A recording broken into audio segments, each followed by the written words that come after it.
కోరుకునే వ్యక్తులు ఈనాడు చాలా మంది ఉన్నారు. ఏది మారు మనసు? ఉందా నీలో మారు మనసు? నీ ప్రక్కనున్న వారి కొరకు ఎప్పుడైనా ప్రార్థన చేశావా?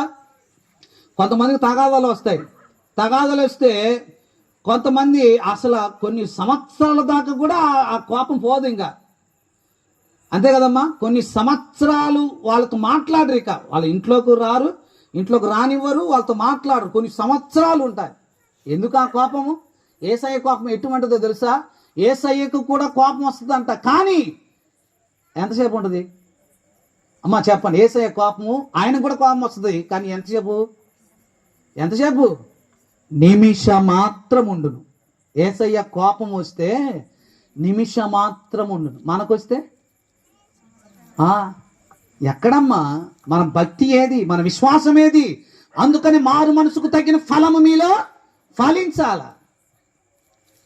అందుకని మార్కు సువార్త 16:16 నమ్మి బాప్తిసము పొందినవాడు రక్షింపబడు, నమ్మని వానికి దేవుని బిడ్డలారా మనసు మార్చుకోకుండా నీవు జీవిస్తే, సమాధానం పడకుండా నీవు జీవిస్తే, నీవు మరణించిన తర్వాత నీవు నరకానికి వెళ్తావు.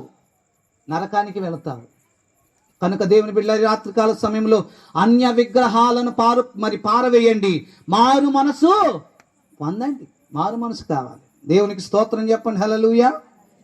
కాబట్టి మారు మనసు కావాలి. అందరూ మారు మనసు పొందాలి. అజ్ఞాన కాలంలో దేవుడు చూడనట్టుగా ఉండేని ఇప్పుడైతే అందరూ అంతటను మారు మనసు పొందవాలని దేవుడు ఆజ్ఞాపిస్తున్నాడు. కాబట్టి నీవెంతటి వాడవైనా, నీవెంత అధికారమైనా, ముఖ్యమంత్రువైనా, పండితుడు అయినా, వేదాంతివైనా, సిద్ధాంతివైనా, నీవెవడవైనా కావచ్చు, నీకు మారు మనసు కావాలి. మారు మనసు లేకపోతే నిత్య నరకమే గతి.